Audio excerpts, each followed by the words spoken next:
لحظه داره. کدومش؟ به خودش کدوم؟ کدوم رنگش ماما؟ یا این کدومشو بزنی؟ صورتی مثلا صورتش رو نگاه کرد.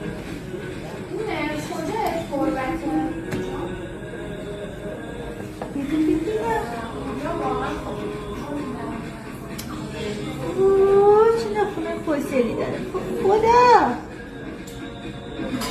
مشکلی که زنگ شد. دوست داری رنگش ماما؟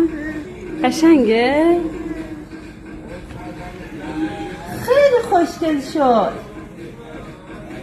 تو نمال میگیری دست بیار باز کن دست دوباره بزنم. بیا اینجا خراب شد بذار اینجا دوباره